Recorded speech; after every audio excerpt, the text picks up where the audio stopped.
Hey everyone, welcome to the Wild and Uncut podcast, brought to you by Ruger. I'm your host, Kristy Titus.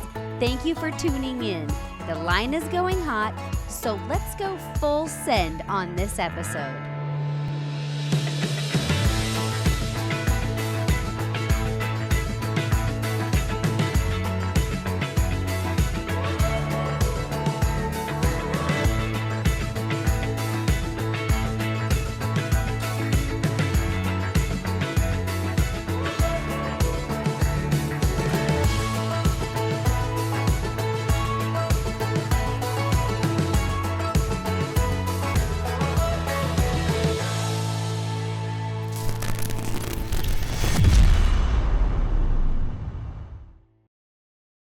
Across America, freedom is more than a word. It's a way of life. Generations of grit rest in the hands of those who build, defend, and sustain.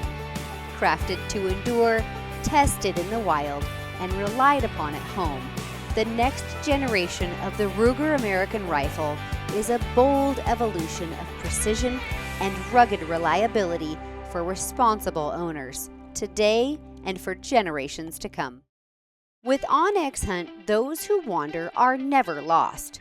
Public and private land ownership, offline functionality, and 3D mapping allow me to hunt with confidence. And the Elite membership comes included with draw odds and unit trends with hunt research tools, a membership to Hunt and Fool, plus a membership to Hunt Reminder to ensure you never miss a draw deadline. Download the OnX Hunt app and start your trial today. Hey everybody, thank you for tuning into this episode of the Wild and Uncut podcast. We are coming at you from the 10th annual Nightforce ELR match, and I'm here with Chad VanBrunt. That's how I say it, right? That's correct. I wanted to do that right. Director of Marketing and Product Management for Nightforce Optics. Yes. And you've been with Nightforce since 2019. Yeah, 6 years. Yeah, that's wild. So we did an event at Branded Rock. That was like your first soiree with Nightforce. Yeah, that was about 3 weeks after I started. Yeah. So not a bad way to learn a company, product, and your coworkers. No, it was great. No, it was pretty event. awesome. Super event. So what is your background? Yeah, so I'm a mechanical engineer by trade and started my career working for the Army, actually, as a civilian. And I did testing and evaluation of guns, ammo, body armor, different stuff for them. And did that for a while and decided to go to the private sector and went to Proof Research. And I was a development engineer for Proof for a couple years and decided I wanted to get into product management. And the opportunity to do that was at Vista Outdoor. So I actually ran Bushnell's binocular line for a few years and then had the opportunity to go to Nightforce and bring product management to Nightforce. Wow, that's an incredible journey. You've done it all. So you're like, when it comes to engineering things, my brain does not quite function like that. So when you're working at Nightforce on the marketing side, you're also able to look at the products from an engineering perspective then and try to evaluate as a team, everybody there. That's the great thing about Nightforce. Yeah. Is all the people that work for Nightforce, they're also end users. Yes. So they can look at a product as you design it, as you build, and say, okay, how can we make this better and more user-friendly, more efficient, more rugged, more reliable, more repeatable. Yeah, absolutely. There's a team of I'll call them real engineers because I don't do that anymore. But there's a team of very, very good real engineers that design and make sure these scopes come to life and stay reliable over time through many years of the same production processes. Sure. So. It is super helpful, though, on the marketing side and especially product management to have some technical understanding. Sure. To relay what we see from users like you to the engineering team, make sure we spec the products correctly and have the right mix of products in the product line to serve everybody's needs. So the technical piece is really helpful to do that well. But yeah, it's really fun to work in that type of team environment.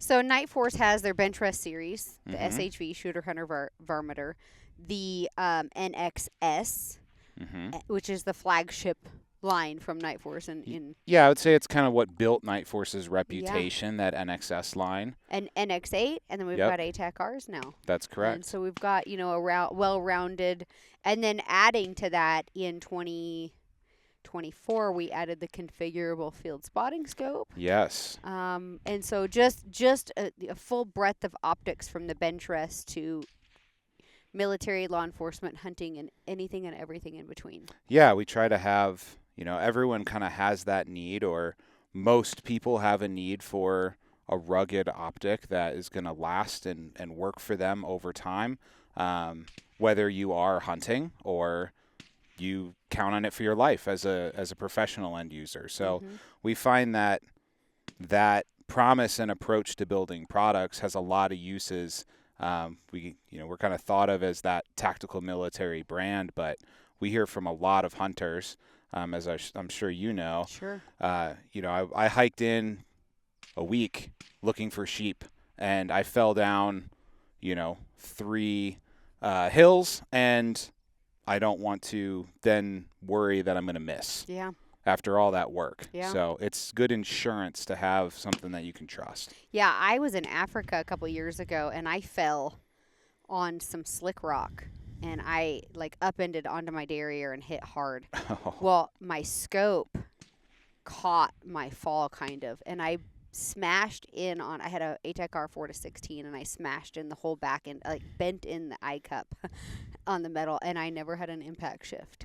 That's awesome. We confirmed 0 the next morning, because I was like, man, I don't want to I just want to make sure, obviously. Yeah. And it was really surprising for me to actually damage the tube of my optic and have it just not miss a beat was pretty impressive. And that's one thing, with Nightforce, there's never an opportunity for a second chance. Right. There is sometimes an opportunity for a second chance, but a lot of times there's not an opportunity for a second chance.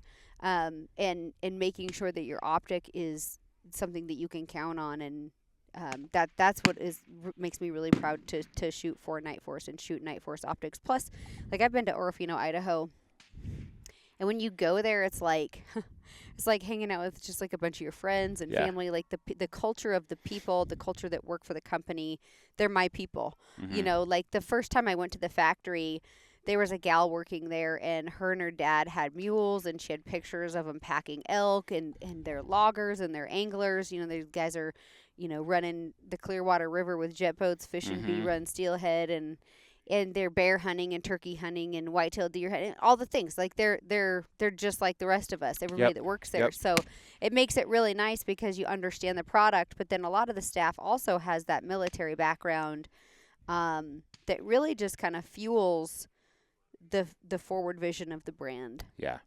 It's extremely helpful when the people that work on the product use the product. Yeah. And it creates ownership Yeah. of, what you're doing with your hands, but it also brings a ton of expertise, and it's easy to care about what you're doing in your job when you can connect with the people that are using it. That's right. And you know that you've been on a hunt and you've had that experience where man, I really hope that I make this shot because I've been working so hard for it. Or you have a family member in the armed forces who depends on the scope for their life. So let's talk a little bit about all the families. So a lot of people listening, they're either current Nightforce owners or they're aspirational. Hey, I really want to have a Nightforce optic. Tell me about the optic families. So I don't know a ton about our bench rest optics. So walk the listener and viewer through our bench rest series, which we still have a robust kind of bench rest family for those people that like to do that type of competitive and or plinking type shooting. Yeah. I kind of lump our competition and bench rest series together. And it's really niche optics. They're purpose built for what they're for. Sure. And if you need them for that, they're great for you. So bench rest scopes, we have an 8-32, 12-42. They have an adjustable objective. So a lot of people that shoot the rest of Nightforce's scopes, they have a side focus, right? The parallax adjustment's on the side of the saddle of the scope.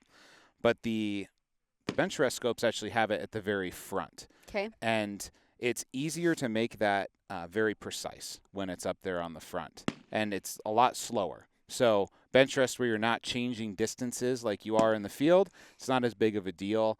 And it's just a very precise, solid way of doing that. And those guys have a preference for that type of objective. Sure. So really fine reticles, all second focal plane, really, again, purpose-built for that bench rest shooter.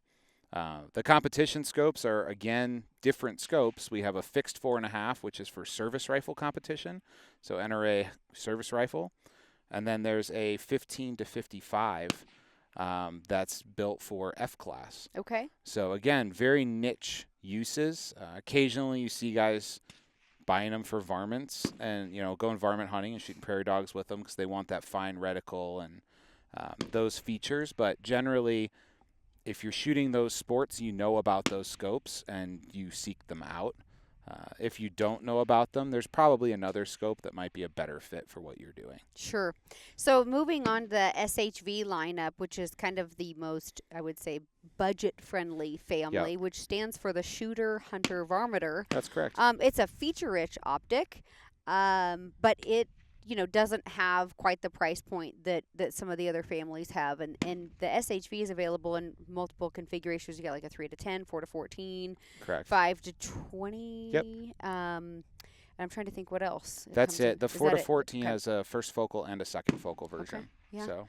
And those have your 0 set on the turret cap, I believe, still. That's correct. And then I'm trying to remember all the nomenclature and make it correct because it's like 0 stop and 0 set. They're different things. They are, yeah. And then, you do have illuminated reticle in those. Yes. Which is awesome. So it's, again, still that feature-rich optic, but without that bigger price point. Yes, yeah.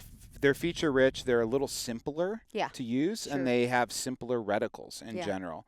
So we have a force plex, which is our duplex reticle. That's right. And that's basic crosshair for hunting, Yeah, and basic that crosshair. 5 to 20 is awesome. I've got a couple of those in the SHV, and just a really nice, you got lots of magnification with that optic, and then you have, if you just want a simple reticle, you don't want all the windage and elevation marks, and it just gives you that nice aiming point.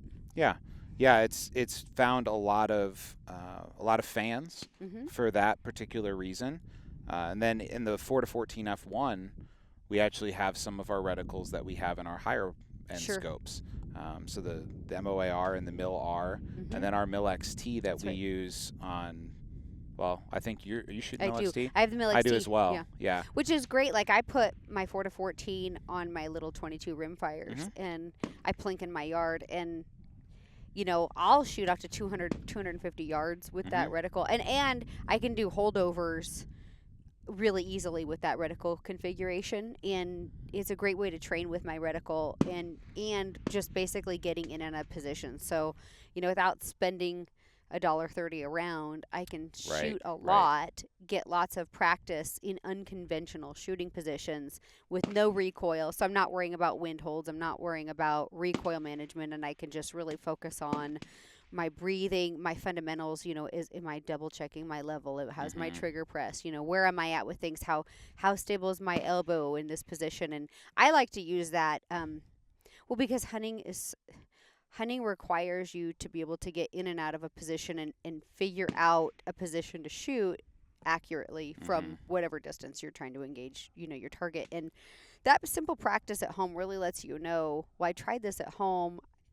I know if I get kneeling, I need to do this with my elbow or my knee, or I need a bag under my knee, or I tried to kneel like that and my knee hurts, or it just gives you that opportunity to practice and figure out what works for you. So when you're under fire in the position, like where you're on a hunt and you're trying to make a shot and get into position quickly, then you're practiced in doing that. So that's where I think that optic also really shines. But that 3 to 10, even on just really fun closer range targets, is a great optic. Even throwing that on like a lever gun and doing like lion hunts, or it's just a great option to have that low end on the magnification, but also be able to get in a little bit tighter. Yeah, there's a lot of options there for a lot of different uses. And for people just kind of stepping into a Nightforce. It's a great option.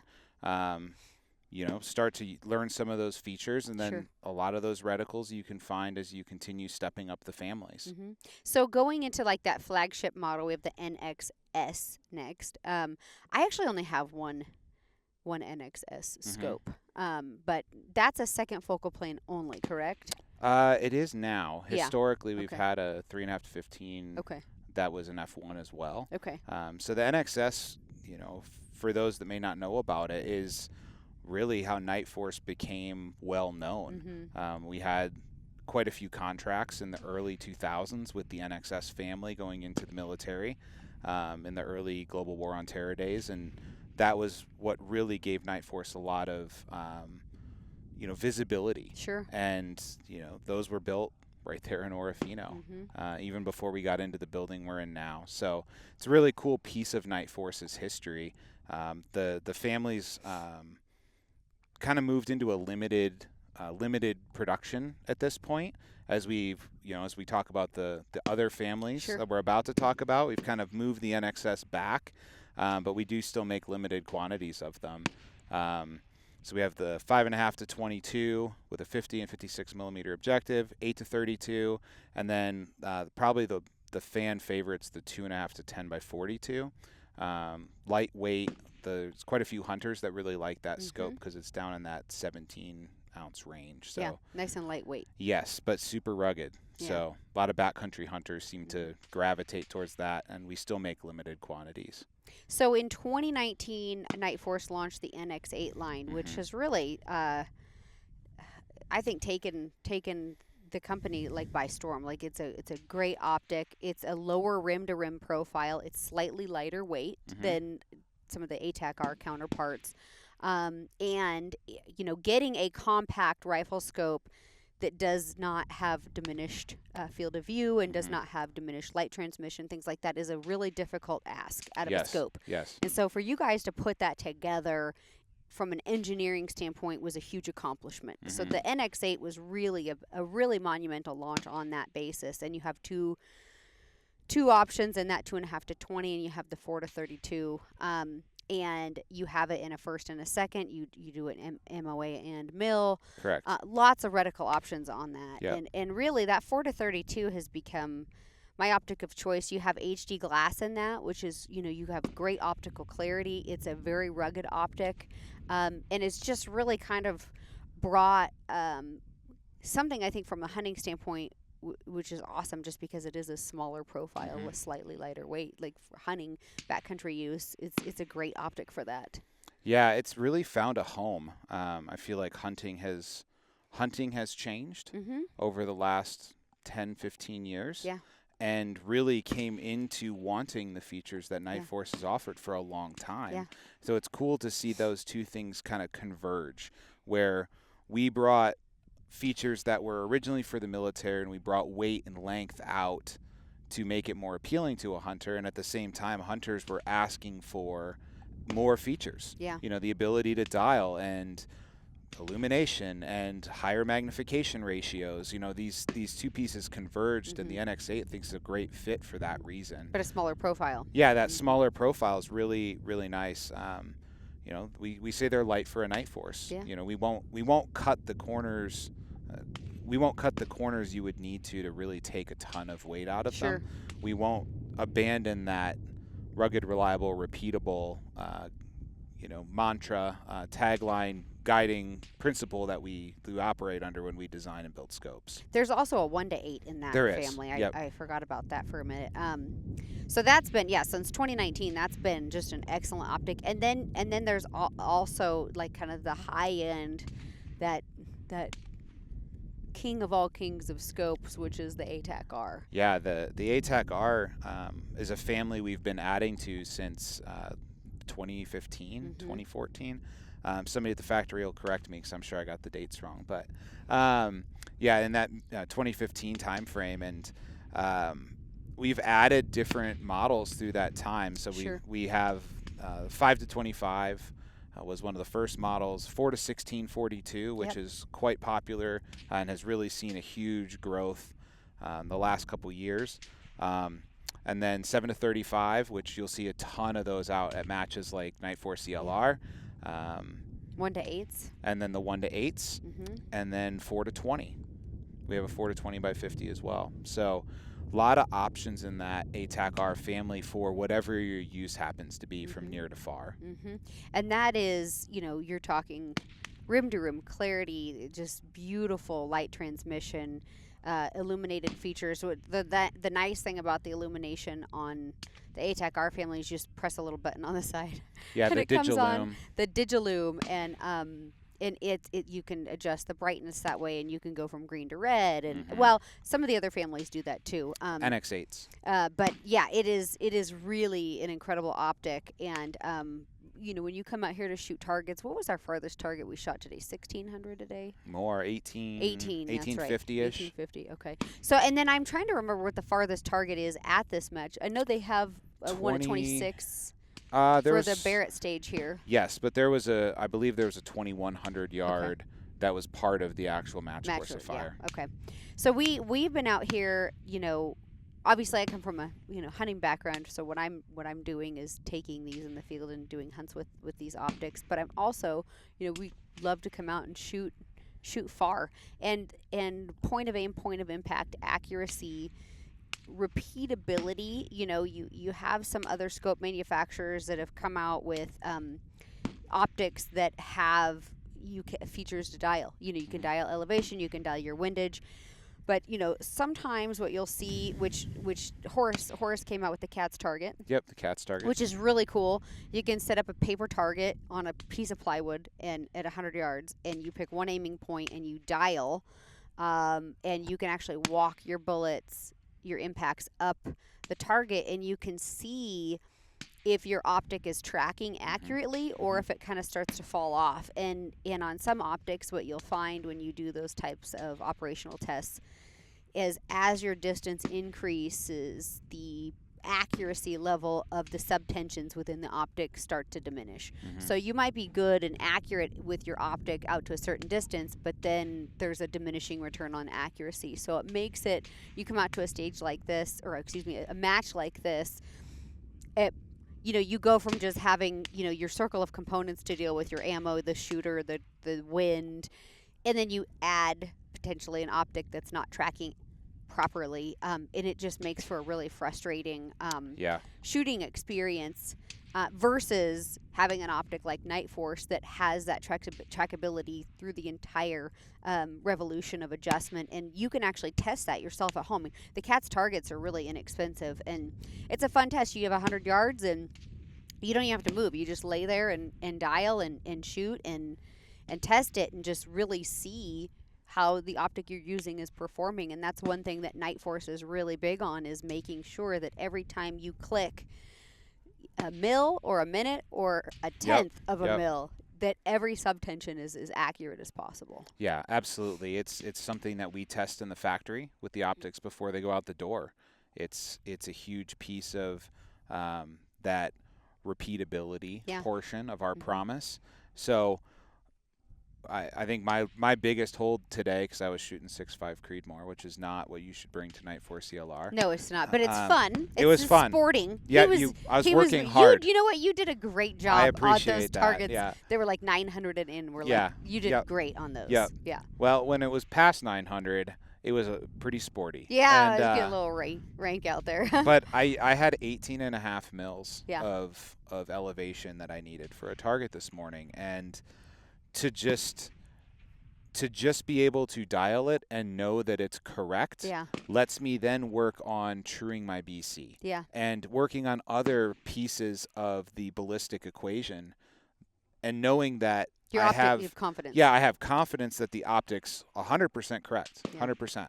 Yeah. So, eliminating variables from your shooting solution is excellent. Yeah. If you can get down to one variable and vary that one, the ones that are harder to look at, bullet BC and variation in BC and things like that, you're miles ahead of somebody that's fighting with multiple variables. We both came out here with, you were truing up yours. I came out with this rifle. Is the new Gen 2 of the precision rifle, and I trued it at my house to 1080.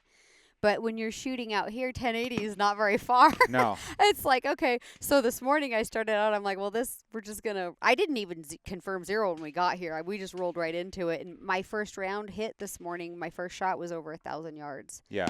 And then I think we stretched to like 1,800 on the first stage, and my data wasn't quite right, but I had adjusted the velocity in my Kestrel based off where I was impacting at home, and so I went back and actually changed that back. So I was able to go, okay, I need to adjust. I think I adjusted 20 feet a second on it, and that was the difference for me on hitting and missing this morning, 20 feet a second. So I knew it wasn't my optic. Right. I had that confidence. Is like, okay, this is the back end of my data, and I was able to make that adjustment, and then had great time shooting the rest of the day. Which is super awesome to be able to come out to a place like this and have a new rifle. Yeah, it did great. Yeah. Yeah, you hit a ton of stuff at fun. distance. Well, and then that was at 800 or 900 yards. We had the little circle we shot at and my group size was 1.3, which is super good. With the amount of switchy winds that we dealt with, that's switchy fantastic. winds, and then factory rifle, factory ammo. It's pretty cool to be able to come out. I mean, I think it's important for people to understand that the most important component of a firearm, because firearms are made so great anymore. Like, I obviously shoot for Ruger, so I'm a big fan. But there's a lot of really great custom gun makers out there that you can spend a lot of money on a firearm. And I'm not saying you shouldn't or whatever. You buy what you want. But I can't shoot better than my Ruger shoots. Like my personal limitations. Like this firearm shoots as well as I can. It shoots better than I can. Where you really spend your money well is in your optic. So you can see better. So bringing what is far, close, and clear, having that level of accuracy, knowing that your subtensions are adjusting correctly, and all of those things, you don't have to dump $5,000 into a gun, $6,000 into a gun, plus the optic, and pretty soon you've spent $10,000 to come shoot a rifle match. You don't have to do that. So it's pretty awesome to be able to pair that, especially like even that 4-32 NX8. You could run that out here, and you have a really, I would say, affordable package where you can shoot long and far really precisely. And that's a pretty cool deal. Yeah. Yeah, it's gotten a lot more accessible. Yeah. As factory guns and ammo have gotten so good. So much better. You don't have to be a hand loader anymore. I'm shooting factory Hornady match ammo, 225 grade bullets, and most of our team was too. That came from Nightforce. Yeah. It's great if you like to hand load, but you don't have to necessarily. And it's great if you want to build custom rifles, but you don't necessarily have to. Yeah. You can come out and be competitive and take that money, buy more ammo, and invest in some training and shore up, like you said, the optic's really important, but the shooter's definitely generally the part that's lagging the equipment for most people. So let's talk a little bit about training. We've kind of dissected the optic families, talked about repeatability. From a customer service standpoint, when you look at a Nightforce scope, if you've never dialed for wind or elevation, what do you guys find the largest barrier to entry is for a customer? Yeah, first and foremost, putting it on the gun correctly. Yeah. So mounting is a huge deal. And by quality rings, by quality mounts, we make great rings and mounts.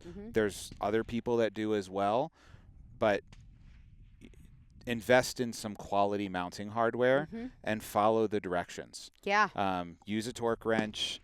Follow the directions. And Nightforce has a toolkit, so that makes it real easy. We're happy to sell you a toolkit that matches all the torques we have for our rings and mounts. So mount it well, properly, in good equipment. That's step number one. Yeah. Make sure you have a level on your action. True to your barrel, and then pull that, and then set your scope on, and make sure that's your best thing you can do is to make sure that your optic is level with your action. Correct. Like just do the best you can on that. Yep, levels. You can use a plumb bob. We actually, in our owner's manual, I know people don't read owner's manuals. I don't use a plumb bob. I just buy the little wheeler set. I know that's what I use too. Yeah, but, so it's like $70. But just buy it. Some people don't want to do that, so plumb bobs are basically free.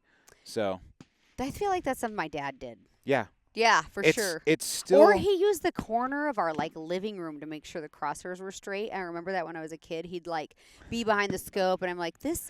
I don't feel like this is. You must have had a good carpenter. I don't feel like know, this is a whoever good built idea. your house, I don't know. very but true. That's how he did it. It was like, oh, I found a corner in the house, and I'm like, don't know if I. But you're right. Mounting it, having proper torque. Yeah, it's a big deal. Because there's so many people you see out here. Stuff comes loose. The recoil will cause things to come loose, and like, hey man, did you check torque on anything? No.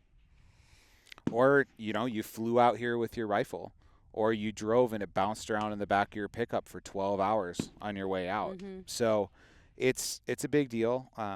We put some thought into the torque values that we have on our products, and they're meant to stay in one place. And the nice thing about is your torque specs are actually on the packaging. Yeah, you don't have to like go online and like search for it, which is super frustrating. It's like right there on the package. Like, hey, your rings, 68 inch-pounds. 68 on the cross bolts, yeah. And then on your, I guess would be the rings. Ring cap screws. Ring cap screws are 25. Yeah. So it was like a quiz. You got it. I know. Nailed it. I did it. Well, I called the one component incorrect nomenclature, but that's okay. That's all right. Yeah. That's our job. Yeah. You're doing good. Yeah, I'm like, that's wrong. But and it just makes it easy. You have the right tools, you mount it, you torque it, and it's level.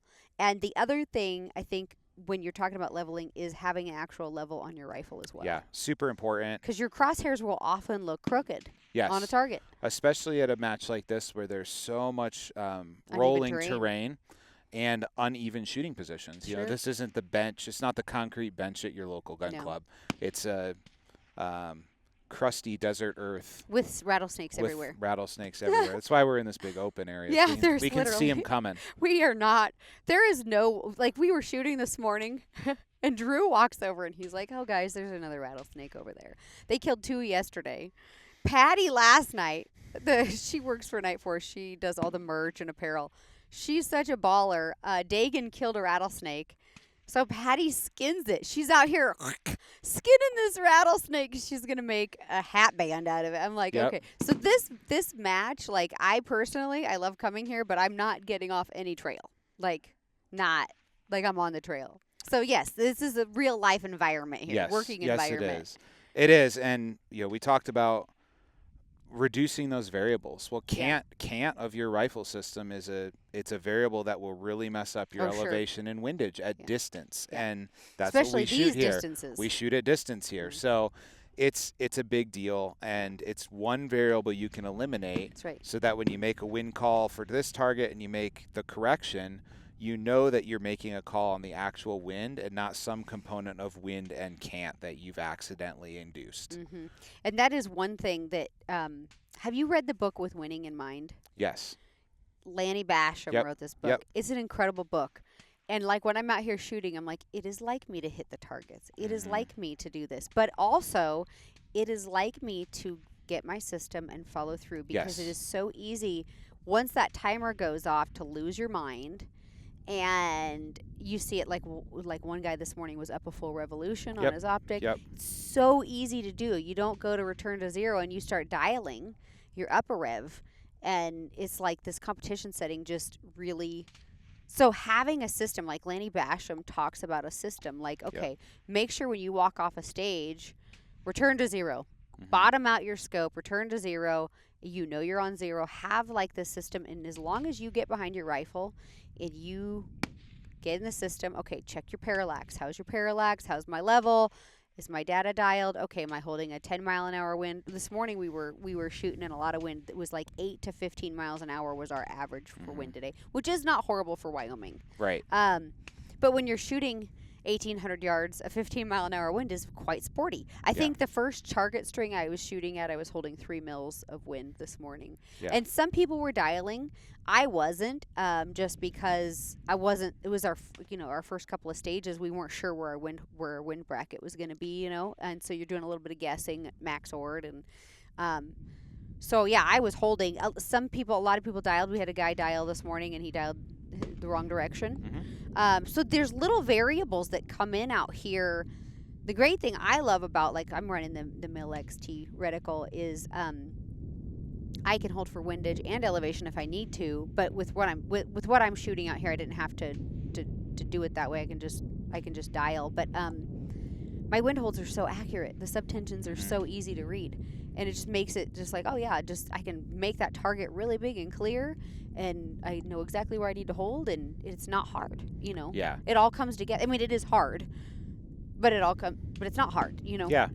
It's a challenging sport. It's fun. Yeah, it's hard to make hits, but it's not necessarily hard to use the equipment. Correct. You know. Yes. Yeah. And I shoot the Mill XT as well. Yeah. And I love it because that grid gives you instant corrections. Sure. So if you're high, low, whatever it needs to be, you have this reference grid that you can use so quickly to make a call on where you need to go for the next round and shoot before the wind changes. So it's really fun to have that capability right there at your fingertips. Yeah, so before Nightforce came out with the Mill XT, they had launched the Mill C reticle. And I took a 6.5 Creedmoor to FTW, and we were shooting like 18 something. And I was shooting the Mill C so I could hold for my elevation because I ran out of revolution on my optic. But we hadn't come out with the XT, so there wasn't windage marks across the bottom part of the optic. Right. So I'm like holding in outer space, and then when the XT came out, I'm like, booyah, okay, this is great. So there is that more simplistic model, too, that you guys have, and that's one great thing about what you make is some people are like, man, I don't want to hold windage and elevation. That's just too busy for me. I don't want that much in my reticle. So there is simplified models, if you will, that, you know, kind of fit whatever application you have. Like Mill C, when I started shooting, that was the cat dad, man. Like that's what everybody was running for reticle. And now a lot of people have moved over to the XT just because they have so much, you know, more ability to be precise. Yeah. And then you see it even come full circle for the PRS crowd where they've come back to the Mill C. Yeah. Because the way the matches and the target presentations have gone, they're back to that simplicity. So it's interesting to watch how people adapt to the games that are out there. But reticles are an interesting thing, and we joke if you go to a match like this and you have 300 competitors and we give them all the opportunity to draw a reticle, we'd probably get 600 back, you know, because there's so much, people are so connected with reticles, and it's because it's what connects you to the target. Yeah. You know, it's a very personal experience as you look through and put a reticle on a target. So people are, you know, have strong opinions about it, which is good. And we learn a lot from hearing how people interact with reticles and what they like and what they don't like. And, that helps us build the next reticle. Sure. You know? And I used to be an MOA shooter because I'm a hunter, obviously. Yep. And a lot of hunters prefer minute of angle. But once I started doing this type of shooting, I switched to mills, and it's so much easier for me. I am not good at math. I still count with my fingers a lot. So what I love about shooting in mills is everything's in tens. So like today I had a 10-mile-an-hour wind hold and a 15-mile-an-hour wind hold, and I could easily do the math to, like, if we had a dip in, like my last stage today, on the target size stage, I went from holding a 5-mile-an-hour wind or 8-mile-an-hour wind to a 0 wind. Right. At one point, it like dipped. Well, with your math being in tens on mill, it's just so easy to do the math. I can double it really quickly. I can divide it in half. I can do, you know, whatever. Everything's in tens. It's so easy versus MOA. I'm like, okay, well, how many I need to add? I'm like, I got to think about it now, right? It's not as simple for me. It's not as simple or intuitive for me. Okay, is that 1 minute or how many? I don't know how many minutes I need to take off now. So it's really a lot harder. I think whatever you're going to use, you need to stick with and perfect, though. Yeah. Like use one application and that's your application. So like going from minutes to mills gets quite, in my opinion, for me, it gets a little confusing. Yeah, it's really helpful, too, to speak the language of the people you're around. Correct. And you come out to a match like this and everybody's speaking mills. And so it's very handy to speak the same language. NRL Hunter, you may see some different stuff. Sure. You'll see a mix at something like an NRL Hunter, and certainly if you go out with a lot of hunters, you'll probably see a lot of MOA. Yeah. So it's interesting to see different people's preferences and what makes sense to them. Yeah. Yeah, and, you know, in all honesty, MOA is more accurate. There's smaller subtensions. It is, yep. But the math is so much easier. Yeah. You know, you're talking just small, minute details of Yep. accuracy. But it is just all preference, and it's whatever whatever system you and the people that you're hunting with or shooting with are using. Which also we go into the configurable field spotting scope. So the reticles that are available in the CFS are also available in the optics that people are hunting with and shooting with. So you can be a spotter and you have the same reticle. So you're looking at the same sheet of music, if you will, that the person that you're spotting for is looking at. So you can, if you're working in pairs or training or hunting or whatever you're doing, you can say, hey man, you're whatever. Like, I mean, I heard it so many times today.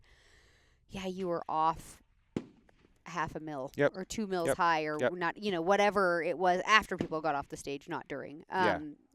But yeah, you could tell them, hey, this is what you were, and help them. Like, hey, next time, like today, Patty shot is her first match.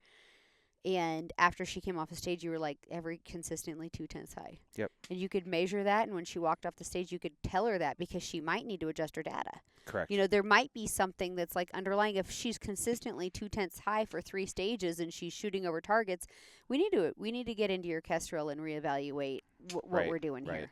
And we can make those changes in the field instantly so that the rest of your match is better, which is super awesome, to be able to have that real-time feedback. Yeah, it helps with the problem solving for sure.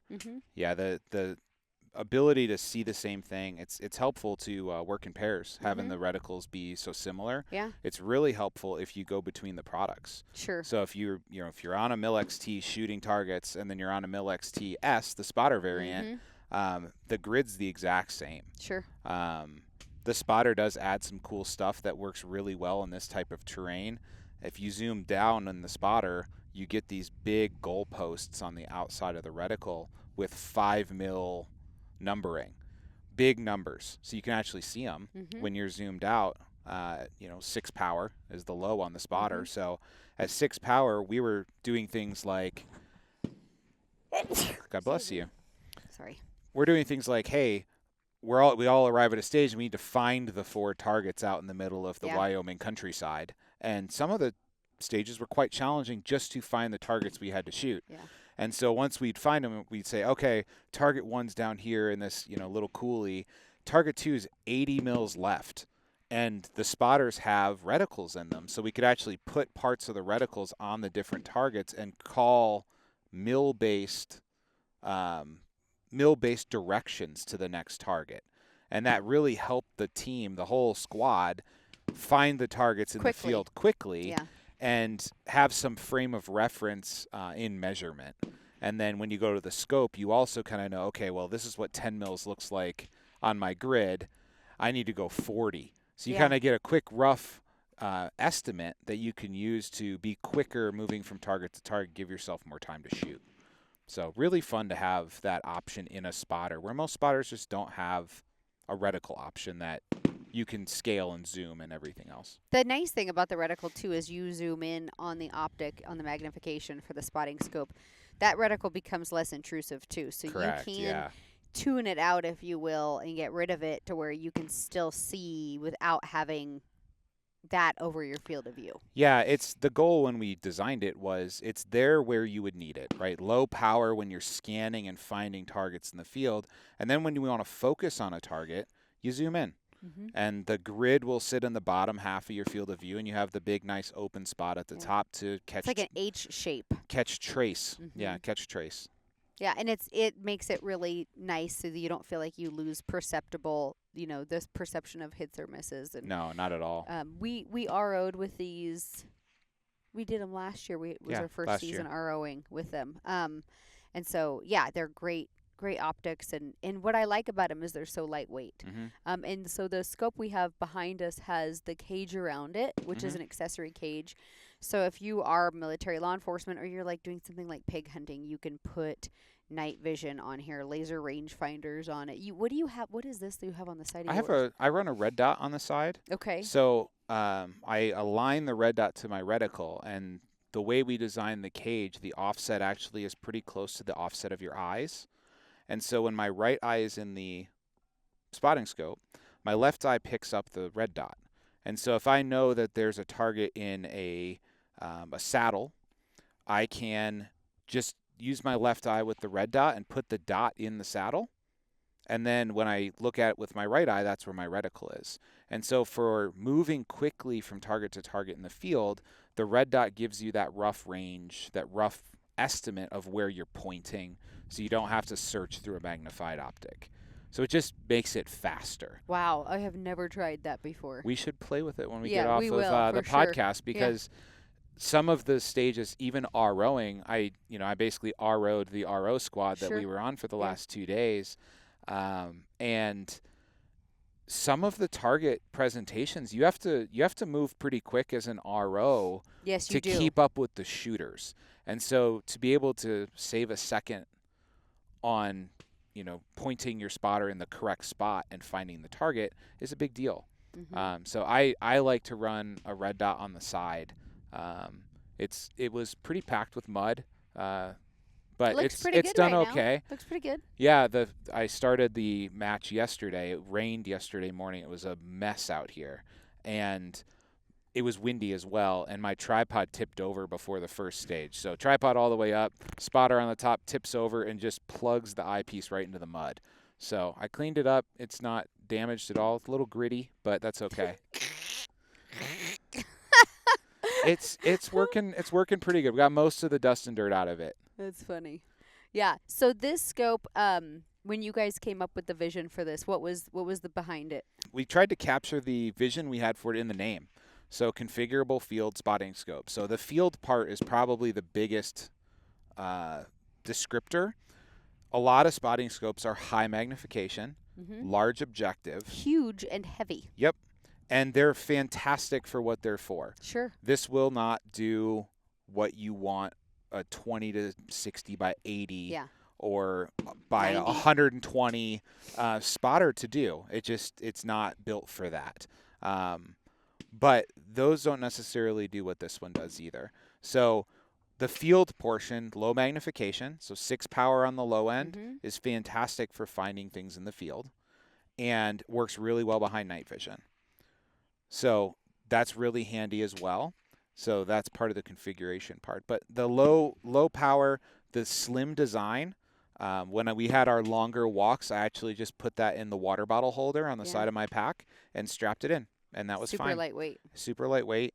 That's the field part of that scope. And there's other things we did, like the entire focus throw with the focus adjustment is only a third of a revolution. Where most spotting scopes, you'll have 2 full revolutions. It's a lot of twisting to focus from near to far with a spotting scope. Well, if you're in the field, we talked about how quick you had to be as an RO. Well, we don't want to mess with that. We want a really fast focus. And so we built those things into it for this exact purpose of field use. So that's the field part.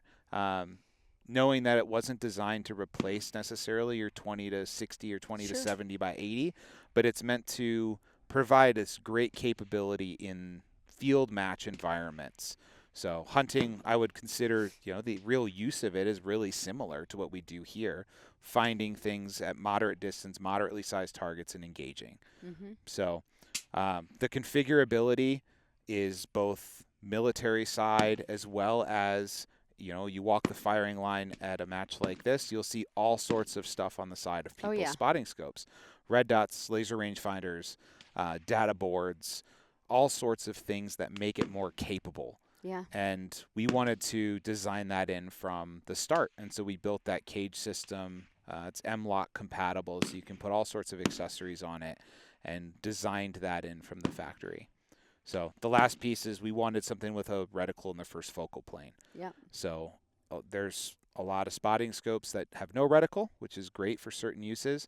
There are some that allow you to swap the eyepiece, and it's a fixed magnification at that point. So you might have 35 power and a reticle, but you can't zoom. So we put it in the first focal plane so it acts more like a rifle scope and gives you that ability at 6 and 36 power and everywhere in between. It's awesome. It's a great addition to, especially for what we're doing out here. It's like the teams and stuff like that are helping each other and allowed to shoot in that format.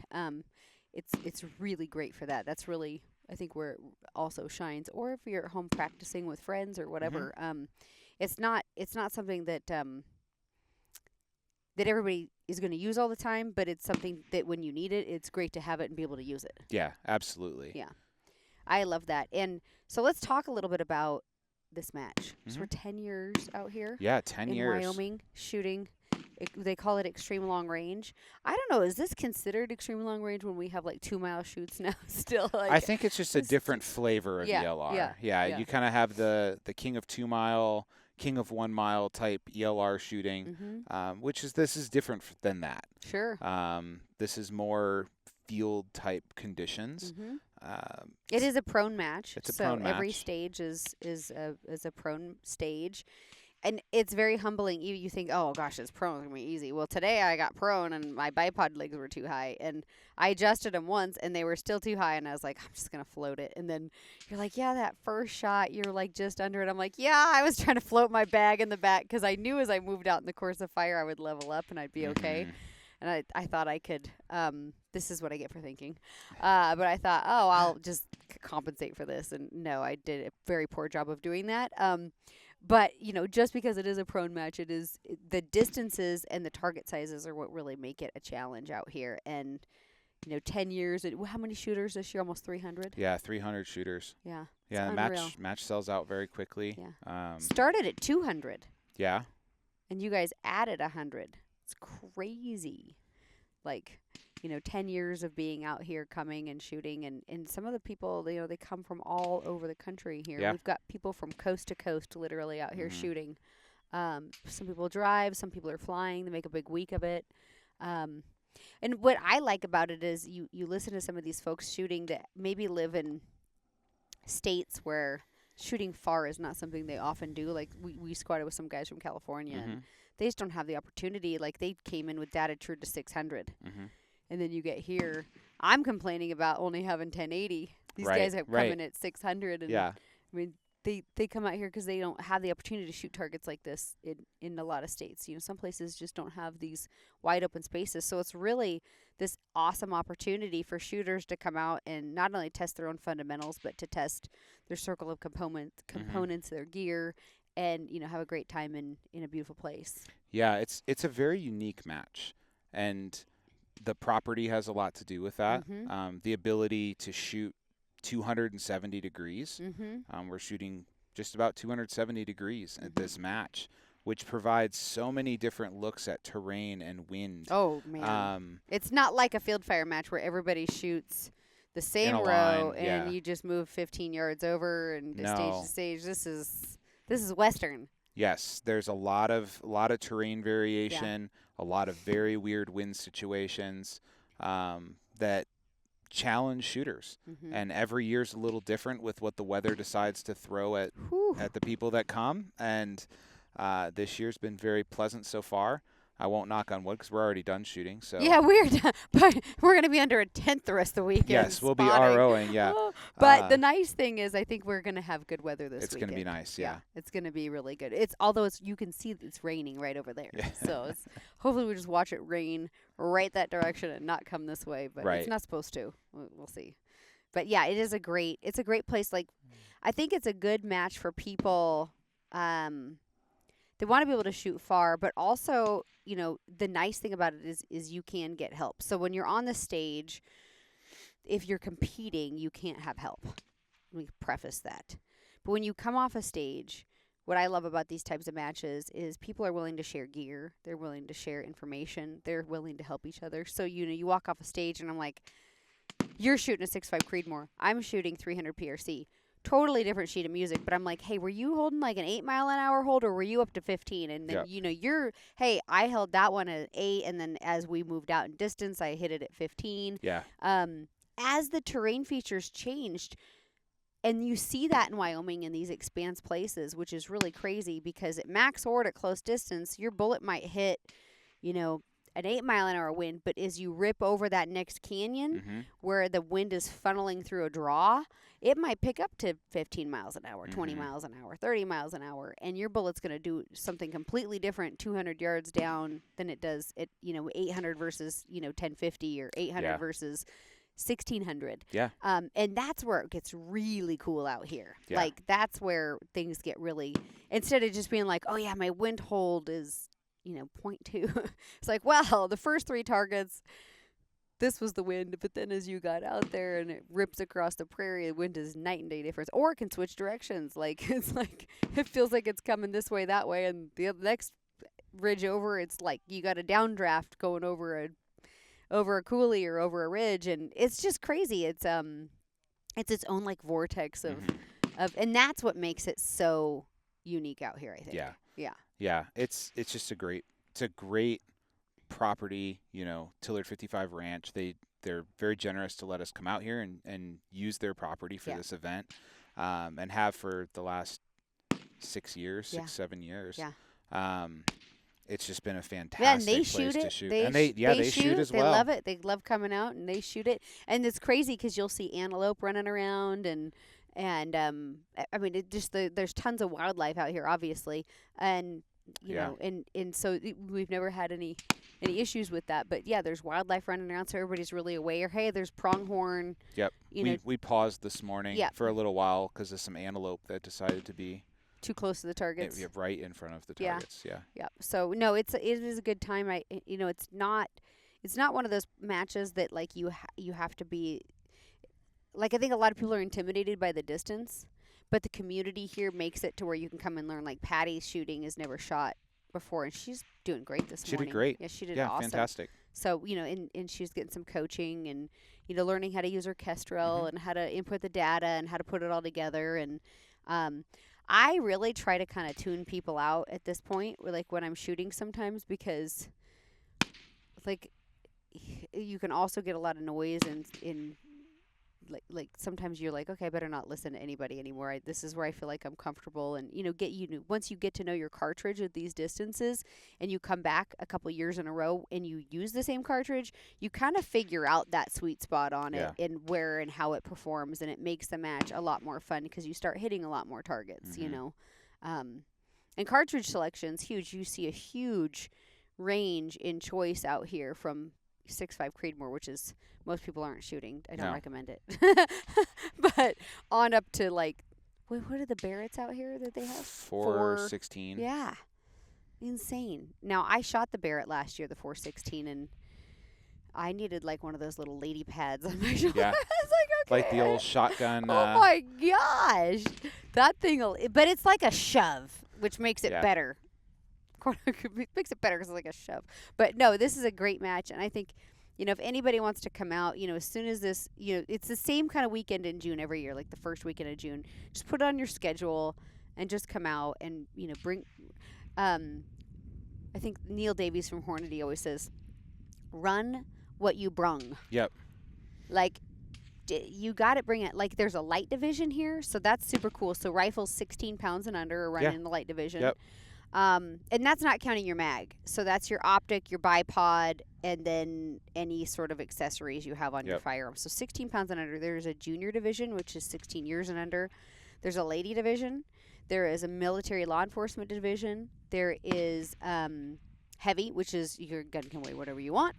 And there's a senior division, which is 55 and over now. And so it's like, it's literally friendly for everybody to come out here and shoot. There's a little tiny girl. I can't remember her name now. She's a tiny little kid. She comes out here and shoots every year. She's a teeny tiny, the cutest little thing. And these little girls are out here crushing it and shooting. And so it really is like fun for the whole family. And it's not, you guys do lunch. There's water. Yeah.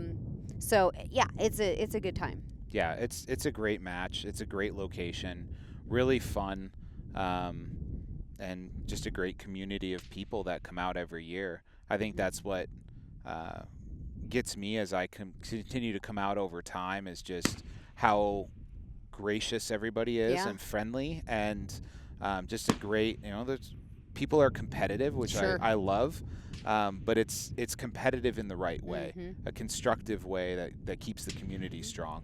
And even though people are competing, I mean, I just want to preface this. Like, everybody runs their own, they all shoot their own match, because the wind at a stage for me is going to be different than the wind at a stage for you. Like, look how much the wind just picked up Yep. in the last couple seconds. It's that darn storm over there. Yeah. It's like, it's going to start ripping. But everybody does have their own individual match. So, it's a fun place to come and shoot and learn and have good fellowship with people that are like-minded and love being safe, responsible firearms owners. So, I think that's good. I don't know. You got anything else you want to throw in on that one? No, just thank you for the opportunity to chat. This is so fun. Oh, thank you for inviting me out every year. I love coming. I come out, you guys. You can see me at a stage. So if you come shoot, I'll be ROing. I love listening to the competitors, like, go back and forth and talk. And and as an RO, if you've never shot a match, that's a great place to start. Just come shoot with the ROs, RO a stage. You'll learn so much by watching. Some of these guys are truly professionals in how they handle their firearms and how they shoot. And it's really cool to see. You learn a lot of different techniques from the guys that make it look so easy, and then the guys that make it look really hard. There's everything in between. Yeah. If you want to learn to read wind, which is once we've dialed all these other variables out with your equipment and setup, wind is the remaining piece. That's right. And if you want to learn to read wind, RO a match. Yeah. You get to watch the rounds fly in a way that being on the gun does not provide you. That's right. And you get to see many, many of them over the terrain over a course of 2 days, and you learn so much. And you don't have, you learn a lot from somebody else paying for the ammo. That's right. That's right. Exactly. It doesn't cost you as much then. Yeah. All right, you guys, if you want to learn more about Nightforce, go to nightforceoptics.com. They're also on social media, so they're Facebook, Instagram. They got a YouTube channel. There's tons of instructional videos out there if you want to learn more. I encourage you all, check them out. And Chad, thank you so much for sitting down with me. Yeah. We're going to wrap this before we blow off the top of this mountain. That's right. Thanks, Kristy. Literally. Thank you. There are a lot of Americans that understand the value of hunting. But we all know that right now, national support of hunting is extremely volatile. It seems that with every passing day, our voice is diminished and the court of public opinion is not effectively hearing our side. We need advocates working on our behalf in Washington, D.C. to defend our freedom to hunt. And thankfully, when we need it the most, we have that advocate in Safari Club International. SCI's world headquarters are located in Washington, D.C., just blocks from the United States Capitol, which means that SCI is on the ground with our congressional leaders and federal agencies on our behalf, on behalf of the hunting community. SCI has an active political presence in all 50 states through their extensive chapter network and government affairs staff. If you have ever wondered why you should be a member of SCI, you shouldn't wonder anymore. Join us in the fight to defend hunting. Go to safariclub.org to learn more. Thank you all for listening to the Wild and Uncut podcast. If you would like to hear more, be sure to not only watch, but subscribe to my Pursue the Wild digital series airing on Carbon TV and YouTube. And while you're at it, follow me at Kristy Titus on Facebook and Instagram.